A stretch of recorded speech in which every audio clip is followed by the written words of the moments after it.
Hello and welcome to Southeastern 14's baseball recap of weekend action, which ended on Sunday, April the 7th. We're almost to the halfway point of conference season. Interesting series this weekend. We'll get into all 7 of them. Before we do, a reminder, our channel brought to you by BetOnline. The Final Four has just ended, or on the women's side ended. On the men's side will end Monday night. BetOnline has been your tournament bracket headquarters all March long. Now that we're almost to the finals, we've still got more in store. MLB is here. NBA, NHL playoffs are around the corner. As always, BetOnline is the number one source for all your summer sports wagering. Head to BetOnline today. Stay updated on all the action. Remember to use our promo code BELIEVE, that is BLEAV, for your 50% welcome bonus on your first deposit. BetOnline, the game starts here. Again, we're going to recap all 7 series this weekend, and I will start roughly in the order that the series started. So we'll go with Arkansas and Ole Miss. Arkansas sweeps Ole Miss by a combined score of 20-9. Pitching again for Arkansas, excellent. When has that not been the case all year? But some offensive stars this weekend too. Vihava Aloy had 3 RBIs on Friday. I think he homered in that one and homered again on Saturday. Gage Wood in that deep bullpen locked up game 1. Nolan Souza had 3 hits and 5 RBIs on Saturday as his bat's coming along. And then there's the pitching. Hagen Smith goes 6 innings, 2 earned runs, 11 strikeouts. That's almost a bad outing for Hagen Smith, as good as he's been this year. Will McIntyre, who's been just tremendous, is their Swiss Army knife / longman out of the bullpen. He goes 2 2/3 scoreless innings on Thursday and then gets a Saturday save with 2/3 innings. He's that guy that Dave Van Horn likes that can really go a couple times on a weekend and go bulk outings, really go dozens of pitches if needed. We've seen that before out of Arkansas, but he's been one of the more underappreciated players in the league. The rest of the rotation wasn't as good as we've seen, but again, let's look at where the bar has been set with this staff. Mason Molina and Brady Tygart each go 4 1/3 innings in their starts this weekend. Molina gives up 3 earned. Tygart gives up 2 earned, but the bullpen again was great. In Molina's case, it held Ole Miss scoreless the rest of the way. As for Ole Miss, starting pitching's just been an issue. Riley Maddox got hit for 4 earned runs in 5 innings in the opener. Liam Doyle followed up 3 1/3 innings, 5 earned runs on Friday, and then the bullpen blows it Saturday, allowing 5 runs. Andrew Fisher, the Duke transfer, who's been really good for Ole Miss, had 2 more home runs on Friday. The Rebels are struggling, victim of a tough schedule. They've now lost 7 straight. Arkansas ends the weekend 27-3 and 11-1 in the league. It goes to Alabama next weekend. Of course, the Hogs lead the Western Division.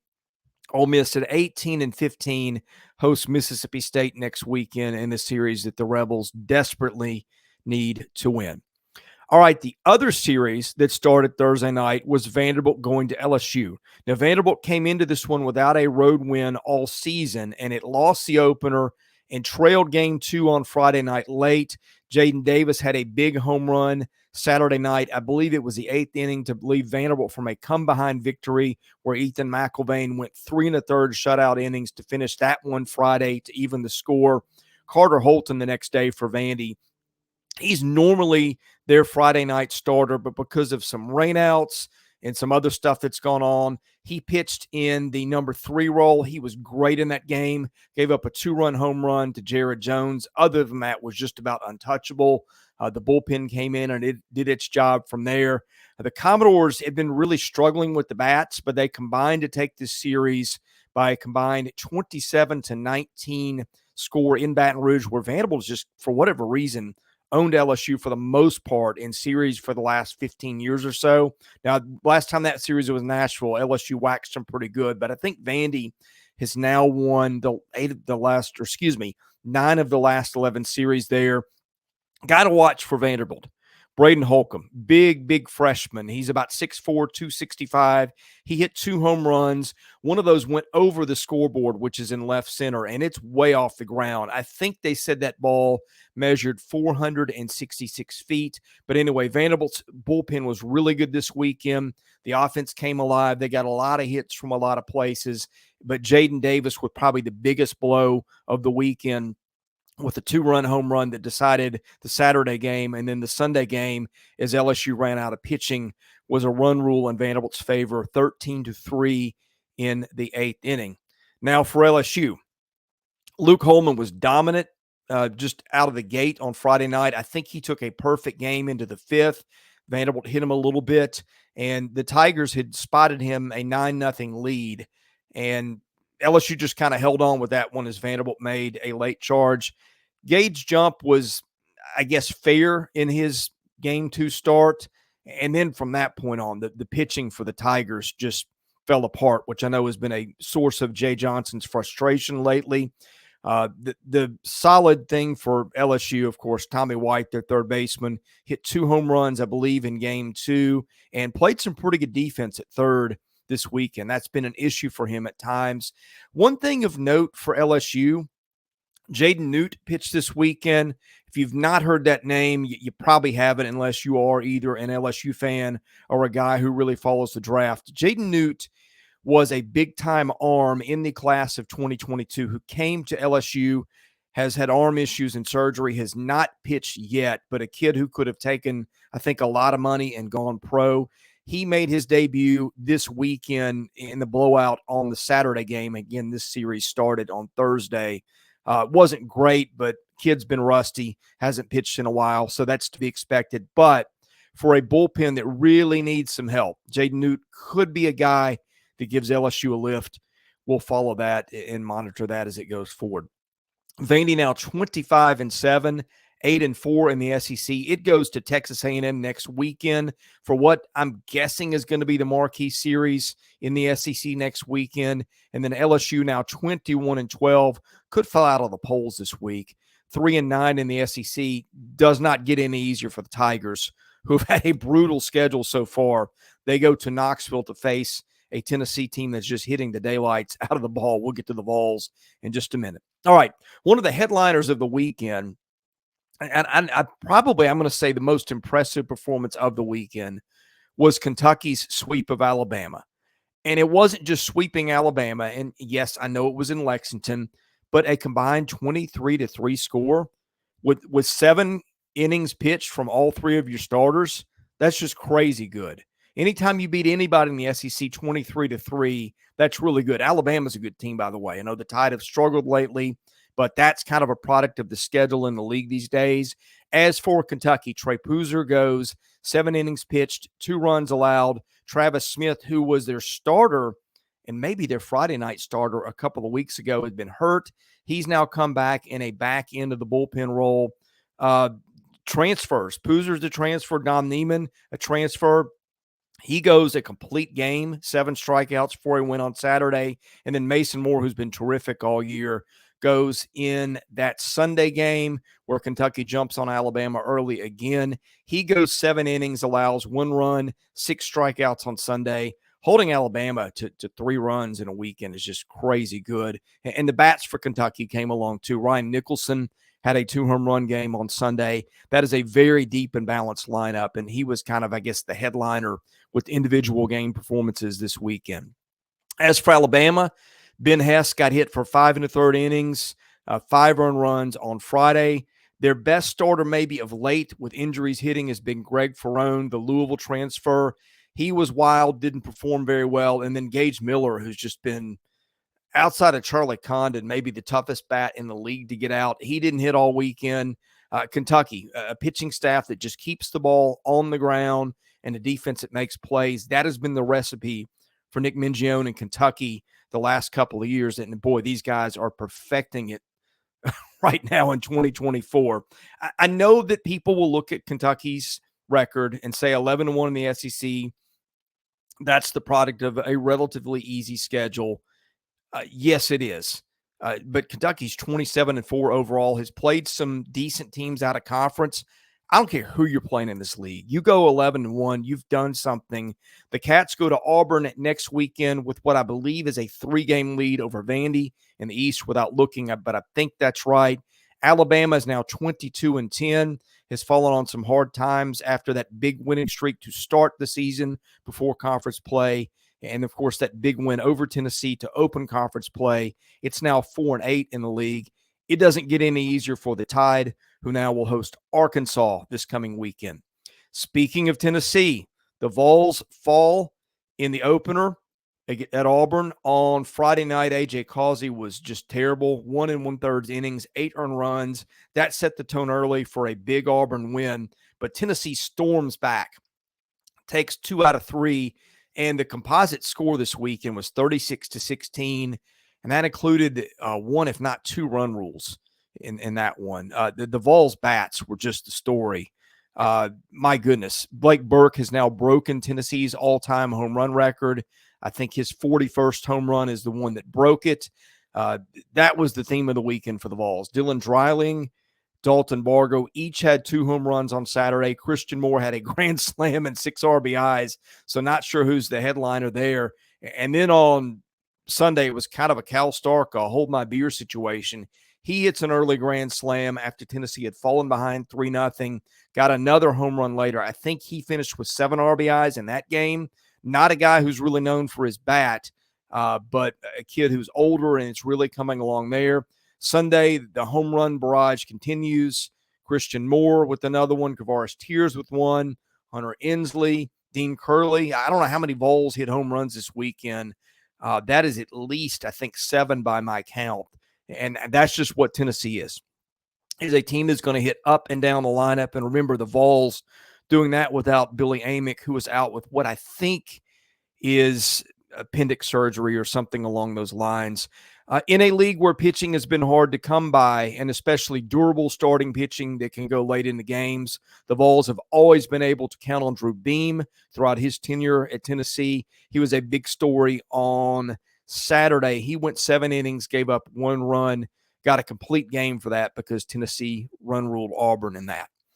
As for the Tigers, boy, the pitching has just not been there lately. The good news for Auburn, Carson Myers, John Armstrong go 7 2/3 scoreless on Friday night in Auburn's only win in that series, but then it just fell apart for Auburn. You heard me talking about the carnage that Tennessee inflicted on that pitching staff.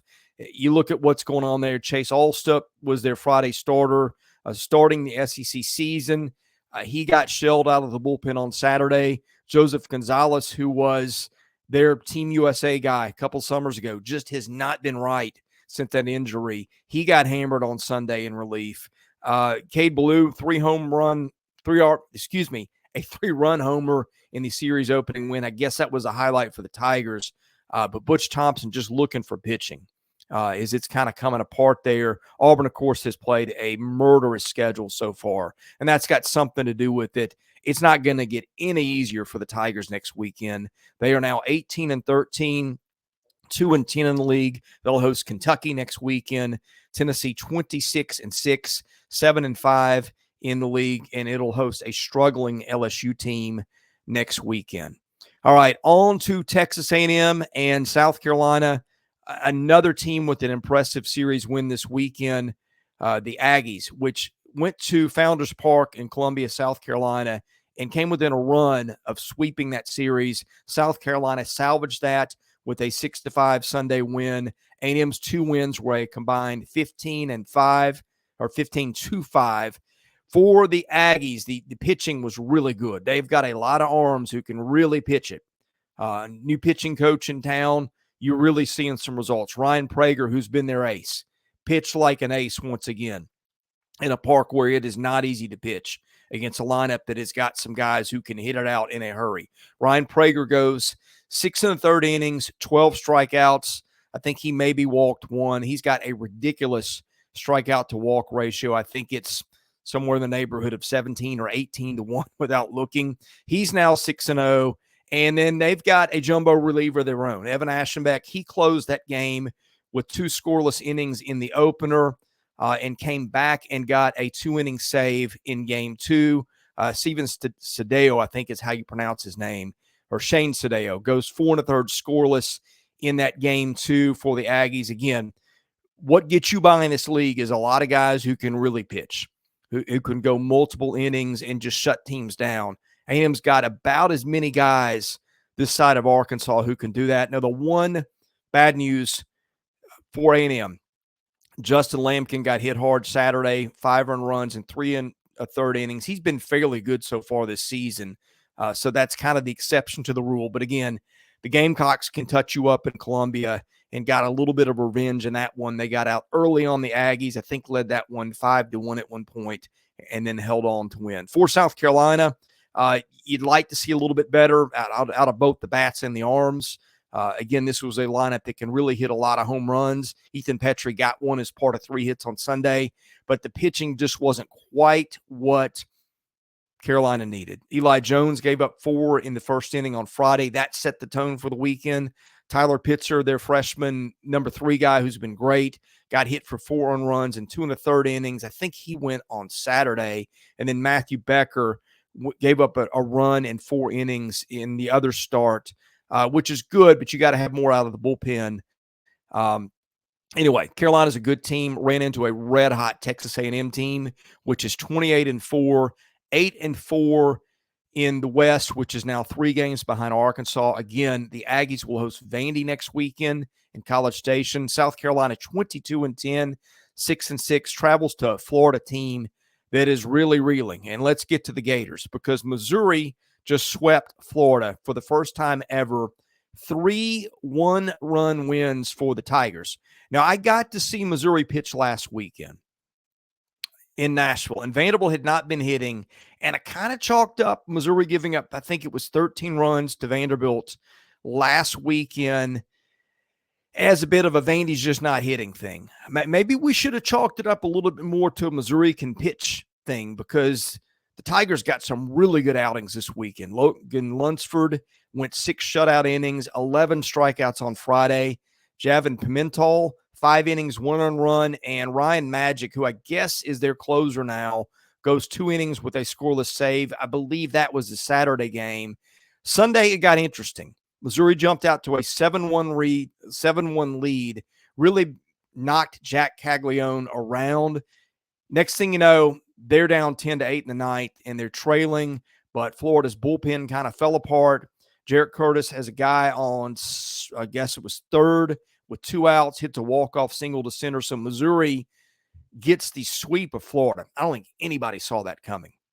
The Tigers did not have a home run all weekend, but they did have 15 hits on Sunday against the Florida bullpen that we'll get into in just a minute. So let's revisit Missouri for a moment. Again, competitive at Vanderbilt last weekend. It is the only team to take a game off Kentucky in the SEC, and that other series was the series opener, or this SEC season opening series at Arkansas. That was a tough nut to crack.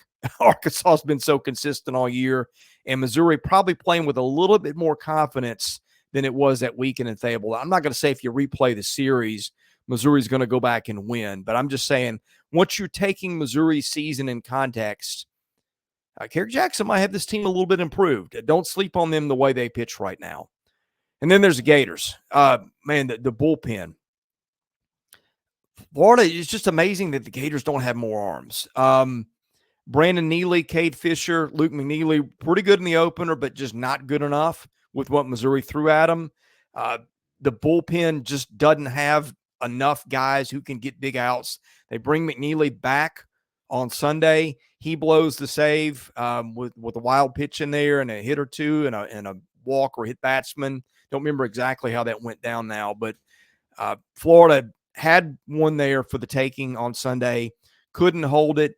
The pole grumbling has been a big thing this year. Florida cannot win a midweek game for anything, but has been winning just about pretty much every weekend series. And boy, the Gators have won some big ones. But you can start the grumbling now if Florida doesn't drop out of the top 10 this week. And the Gators are now 17-14, 6-6 in the league. They will go to South Carolina.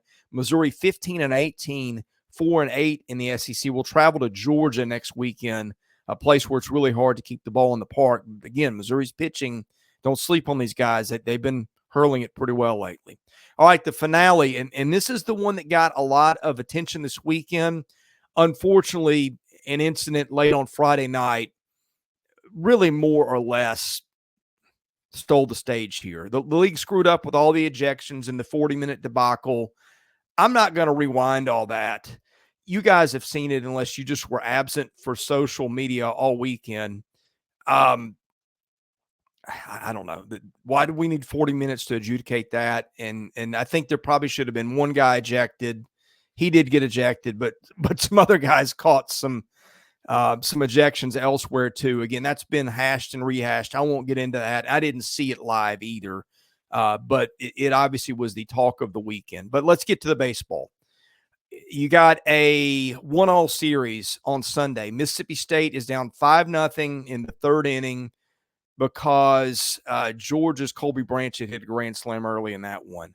But State rallies 9-8 to win that one late with a couple of unearned runs in the bottom of the eighth. Connor Husak was really hot this weekend. I think hit home runs in a couple of games. Yeah, he hit one in the opener for sure, and then got one later in the series. The pitching.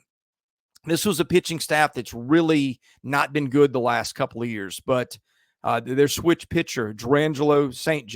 had 5 innings, 2 earned runs. Cam Schulke, their closer, had a little bit of a mixed weekend, gave up a home run late to give away that controversial Saturday game, but he's pitched pretty well for them at times. Kai Steffen had 6 2/3 innings, gave up 1 run. For the Bulldogs, the hitting, I think the bat started a little bit slow, but man, these guys have got some talent in the lineup. Amani Larry is one of those guys who can really hit. He had a home run this weekend, and probably the biggest pitching performance out of the bullpen this weekend on the Mississippi State side. Tyler Davis, who had 3 scoreless in Sunday's game to finish that one. On the Georgia end, Charlie Condon, Clayton Chadwick had home runs in that crazy Saturday night win, which featured a late inning home run after both the rosters have been ejected. Brian Zelda closed with 4 1/3 innings for a scoreless save to get Georgia's win in that one. I mentioned the grand slam from Colby Branch earlier. Georgia can really, really, really hit. And so I think the way Mississippi State pitched this weekend, giving up, 12 runs the whole weekend, that's great against Georgia, anywhere, any park. So Mississippi State, I think people are maybe sleeping on this team a little bit. They broke into the top 25 lately. The more I look at them, the more I like what I'm seeing. Keep an eye on this team. Got a shot to host a regional. State is now 21-12, 6-6 in the league. It'll go to Ole Miss next weekend. Georgia 24-8, still a very good team. Even though it is 5-7 in the league, it's got a shot to get some wins against Missouri next weekend. Again, don't sleep on the Tigers, but that'll be a very interesting series to watch because that is very much a contrast in styles, that one. But boy, ball gets out pretty quickly at Foley Field, so that'll be an interesting one to watch. All right, that is all 7 series from the weekend. We are getting ready to crank up the baseball content now that we're not sharing the stage with basketball anymore. So I hope you will hit the subscribe button. We'll get power rankings out early in the week. We'll probably do a preview of next weekend's series. Again, best way to get that, hit that subscribe button, hit the like button. I'm Chris Lee for Southeastern 14, presented by Bet Online.